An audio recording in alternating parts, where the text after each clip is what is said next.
నమస్తే. మీ కృష్ణమాచార్య జ్యోతిషాలి మీ కిషోర్ బాబు. ముందుగా యూట్యూబ్ ప్రేక్షకులందరికీ కూడా నమస్కారాలు, మిత్రుడికి శుభాశీస్సులు. ఈరోజు మనం తెలుసుకుంటున్నటువంటి అంశం ఏంటంటే ఈ యొక్క ఊర్ధ్వపుండరము. వీటి కోసం చూద్దాం. చాలామంది చాలా రకాలుగా మనకి ఈ యొక్క ఊర్ధ్వపుండరాల కోసం చెప్పటం అనేది జరుగుతుంది. కొంతమంది పండితులు ఒక విధంగా, కొంతమంది గురుతుల్యులు పండితులు ఒక విధంగా మనకి చెప్తూ ఉంటుంటాం. ఈ యొక్క ఊర్ధ్వపుండరాల్ని ఎవరు ధరిస్తారు అంటే వైష్ణవులు. ఆ తరువాత వైష్ణవ ఆచారాన్ని తీసుకుంటున్నటువంటి వాళ్ళు. ఇప్పుడు కొంతమంది ఈ యొక్క చక్రాంతాలు వేసుకుని ఈ యొక్క ఊర్ధ్వపుండరాలను కూడా ధరించటం అనేది లలాటం పైన మనం చూస్తూ ఉంటున్నాం అన్నమాట. అయితే ఈ యొక్క ఊర్ధ్వపుండరాలకి కావలసినటువంటి వస్తువులు ఏమిటి అనేది మనం చూస్తే, వీటికి కావలసినటువంటి వస్తువులు రెండు. ఒకటి తిరుమణి, రెండవది తిరుచూర్ణం. ఈ రెండు వస్తువులతో ఊర్ధ్వపుండరాల్ని విష్ణు భక్తులు, వైష్ణవులు ధరిస్తూ ఉంటారన్నమాట. అయితే ఇక్కడ ఊర్ధ్వపుండరం అంటే నిలువు బొట్టు అని అర్థం. అయితే ఈ తిరుమణి అనేది ఒక విధమైనటువంటి మట్టి అన్నమాట. అది మట్టితో తయారు చేసినటువంటిది ఈ యొక్క తిరుమణి. అంటే తిరుమణి ఎలా ఉంటుంది మనం చూడటానికి స్వచ్ఛమైనటువంటి తెలుపు వర్ణంలో ఉంటుంది. తెలుపు అంటే ఇక్కడ ఏంటంటే మనకి పరమాత్ముని యొక్క సంకేతం అన్నమాట. అంటే మిత్రులు చూస్తుంటాం, అంటే ప్రక్కగా రెండు నిలువు ఈ యొక్క తెలుపు గీతలు కనిపిస్తాయి. మధ్యలో మనకి వాళ్ళు ధరించినటువంటి ఊర్ధ్వపుండరంలో ఎరుపు రంగు గల మనకి ఒక ఇలా నిలువు బొట్టు అనేది మనకి చూస్తూ ఉంటాం.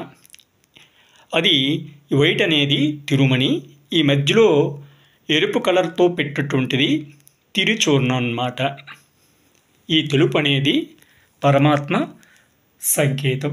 ఈ ఎరుపు అనేది ఆత్మతత్వాన్ని, ఆత్మని సూచించే విధంగా ఉంటుందన్నమాట. అయితే ఇందులో కూడా మనకు సైన్స్ అనేది దాగి ఉందని చెప్పుకోవాలి.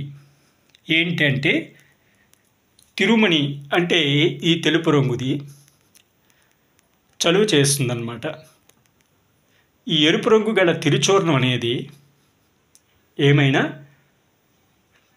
శరీరంలో ఉన్నటువంటి, ఇప్పుడు ఎలర్జీస్ అంటాం, అలాగే రక్తంలో ఎటువంటి దోషాలున్నా అటువంటి దోషాలని కూడా మనకి ఈ యొక్క తిరుచూర్ణం అనేది తొలగిస్తుంది, హరించి వేసేస్తుంది అనమాట.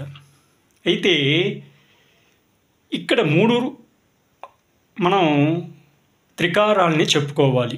ఇక్కడ త్రికారాలు ఏంటి? అకార, ఉకార, మకార.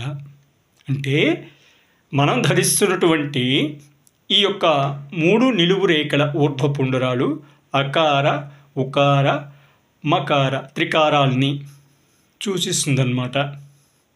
ఇక్కడ అకారం అనేది సత్వరూపం, సాత్వికమైనటువంటిది, విష్ణువుని సూచిస్తుంది. ఇక ఉకారం అనేది తల్లి లక్ష్మీదేవిని, మకారం అనేది భక్తుల్ని సూచికగా మనం ధరిస్తూ ఉంటారన్నమాట. అయితే ఈ యొక్క ఊర్ధ్వపుండర తత్వాన్ని మనం శ్రీమన్నారాయణోపనిషత్తు, వాసుదేవోపనిషత్తు, ఈ యొక్క స్వామివారి యొక్క విష్ణు పురాణాలను కూడా మనం చక్కగా ఈ యొక్క ఊర్ధ్వపుండరాల కోసం వివరించి చెప్పటం అనేది జరిగిందనమాట. అయితే మనకి ఇక్కడ ఇంకొక విషయం ఏంటంటే, మనకి ప్రబోధానంద వారు కూడా ఒక విషయాన్ని చూద్దాం. ఏంటంటది అంటే, భగవత్ పైన ధ్యానం చేయాలి అని అనుకుంటున్నప్పుడు కొన్నాళ్ళ పాటు సాధ్యం కాదన్నమాట. ఎంచేతంటే అప్పటికీ మన మనసు ఈ యొక్క అరిషత్ వర్గాల్లో మునిగి ఉంటుంది. ఒక్కసారి స్వామివారి పైన, మీ ఇష్టదైవం పైన లగ్నం చేసి స్వామివారి పైన మన దృష్టి ఉండేటట్లుగా పూర్తిగా ఆయన్ని మన మనస్సులో నింపుకునే విధంగా చేసుకోవాలంటే ప్రథమంలో కాస్త అసాధ్యమనే చెప్పాలి.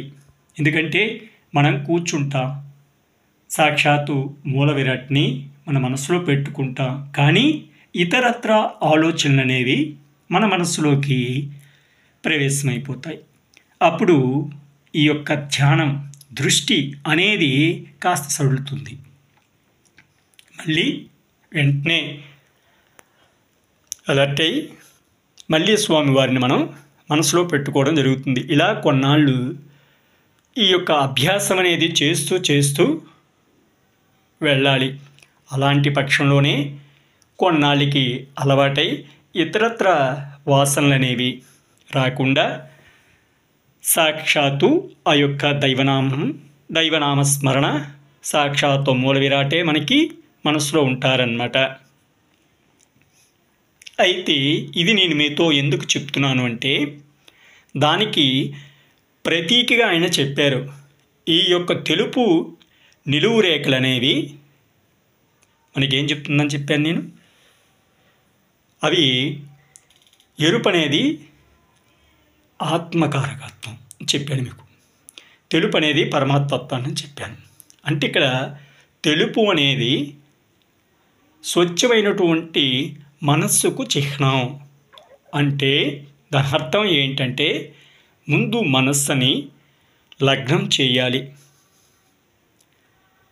ఇతరత్ర బాహ్య విషయాల్ని మనసులు చొచ్చుకు వెళ్ళే విధంగా అవకాశం లేకుండా ముందు నీ మనస్సుని నీవు నియంత్రణ చేయాలి.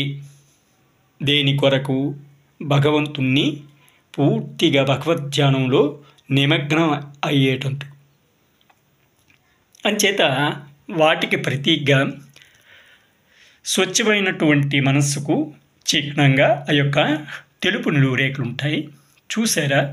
మనం ఆ యొక్క ఊర్ధ్వపుండ్రాల్ని మనం ఒకసారి గమనించే విధంగా చూస్తే, గమనించేటట్టయితే ఆ ఎరుపు బొట్టు అనేది ప్రథమంగా కొంచెం లావుగా ఉంటూ ఎక్కువగా ఉంటూ వెళుతూ వెళుతూ వెళుతూ లల్లటం పైన చివరికి సన్నంగా పెట్టడం అనేది మనం చూస్తూ ఉంటాం.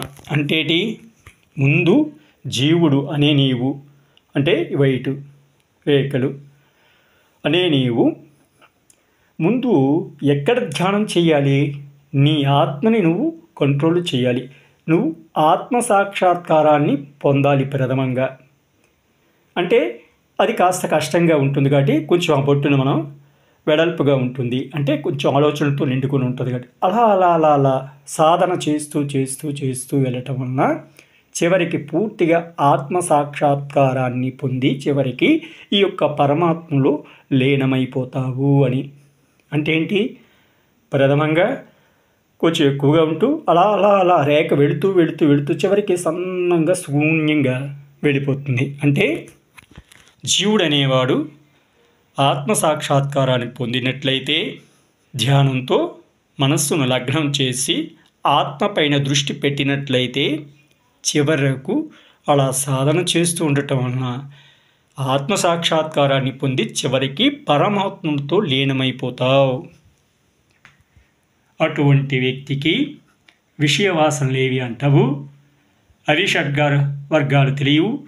ఈ యొక్క ప్రపంచాన్నే మరిచిపోతారు.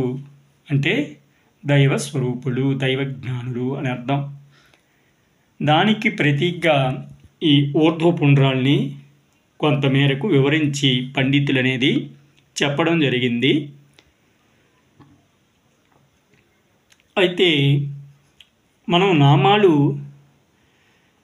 దిద్దుకునేటప్పుడు మనం ఒక్కొక్క చోట ఒక్కొక్క దేవతలు ఆసనమై ఉంటారు. ఆ దేవతను స్మరిస్తూ నామాలు పెట్టుకోవాలి. ఎలా? ముందుగా లలాటంపై కేశవుని, ఉదరంపై నారాయణుడు, ఈ యొక్క వక్షస్థలంపై మాధవుడు, కంఠం పైన గోవిందుడు, పొట్టకు కుడివైపున విష్ణువు, దానికి బాహుమత్యంలో మధుసూదనుడు, ఈ యొక్క చెవులపై త్రివిక్రముడు, పొట్టపై వామనుడు, ఎడం భుజంపై శ్రీధరుడు, వెనుక పక్క పద్మనాభుడు, మెడపై దామోదరుని స్మరించవలెను. స్మరిస్తూ ఆయా భాగాల్లో ఈ యొక్క బొట్టును ధరిస్తున్నప్పుడు, మనం నామాలు ధరిస్తున్నప్పుడు మనం ఆయా దేవతల్ని స్మరించుకుంటూ అక్కడ పెట్టినట్లుగైతే చక్కనటువంటి ఫలితం, చక్కగా దైవానుగ్రహం మనకు వస్తుంది అని చక్కగా శాస్త్రాలు చెబుతున్నాయన్నమాట మనకి. ఒకవేళ మీకు అది గుర్తు లేకపోతే చక్కగా విష్ణు యొక్క నామాలు కానీ, లేకపోతే చక్కగా అష్టోత్తరాలు కానీ, లేకపోతే ఏదైనా విష్ణువుకు సంబంధించినటువంటి స్తోత్రాలు కానీ చదువుతూ కూడా పెట్టుకున్న అటువంటి ఫలితమే చక్కగా వస్తుందని మనకి శాస్త్రాలు అనేవి చెబుతున్నాయన్నమాట. కొంతమంది దీనికి నేను ఈ మధ్య విన్నాను, కొన్ని కార్యక్రమాలకు వెళుతున్నప్పుడు నాకు కొంతమంది చెప్పినటువంటి విషయం మిత్రులతో పంచుకుంటున్నాను. అక్కడ అన్నటువంటి విషయం ఏంటంటే, వాళ్ళు ఏం చెబుతున్నారంటే, ఈ 3 నిలువు రేఖలకి ఇటు రాముడు వారు, అటు లక్ష్మణ వారు, మధ్యలో ఉంది తల్లి జగన్మాత సీతమ్మ తల్లి. ఆ కింద ముక్కుపైకి వచ్చేటట్లుగా మనం ఒక చిన్న రేఖను పెడతాం, అది సాక్షాత్తు ఆంజనేయ స్వామి వారని ఇలా రకరకాలుగా వర్ణిస్తూ ఉంటున్నారు. అది కూడా నేను విన్నాను, నాతోనే అది చెప్పారు. అయితే విషయం ఏంటంటే, దానిని కూడా నేను తప్పు పట్టట్లేదు. ఎంచేతంటే వాళ్ళు ఏ విధంగా కొలుచుకున్నా, ఏ విధంగా అనుకుంటున్నా, ఏదైనా సాక్షాత్తు ఆ విష్ణు స్వరూపుడైనటువంటి రాముడు వారిని అక్కడ చెబుతున్నారు. అంతా వైష్ణవమే, ఏది చేసినా దైవస్పర్శను అనుసరించే చేస్తున్నారు కాబట్టి అది కూడా చక్కనటువంటి ఫలితమే ఉంటుంది. ఇందులో సందేహపడవలసిన అవసరం లేదు మిత్రులు. మీకు ఎటువంటి సందేహాలు వీటిని అనుసరించి ఉన్నా చక్కగా మీరు తెలియచేయండి. మీరు తెలియచేసినటువంటి ప్రశ్నకు తప్పకుండా జవాబు ఇవ్వటం అనేది జరుగుతుంది. అలాగే ఇంకా ఎవరైనా మిత్రులు, అలాగే మీ బంధువులు, స్నేహితులు ఎవరైనా ఈ యొక్క వీడియోని షేర్ చేయండి. అలాగే వాళ్ళతో దయచేసి సబ్స్క్రైబ్ చేయించండి, మన ఛానల్కి సహకరించండి. లేదా ఏదైనా విషయం కోసం మీరు తెలుసుకోవాలనుకుంటే చక్కగా మీరు ఆ విషయాన్ని కామెంట్లో పెట్టండి. దానికోసం ఒక వీడియో అనేది చేయటం అనేది జరుగుతుంది. ఎటువంటి సందేహాలున్నా చక్కగా మీరు కామెంట్ రూపంలో తెలియచేయండి. నమస్తే, మీ కృష్ణమాచార్య జ్యోతిషాలయం, కిషోర్ బాబు. లోకా సమస్తా సుఖినో భవంతు. ఓం శాంతి శాంతి శాంతి. నమస్తే.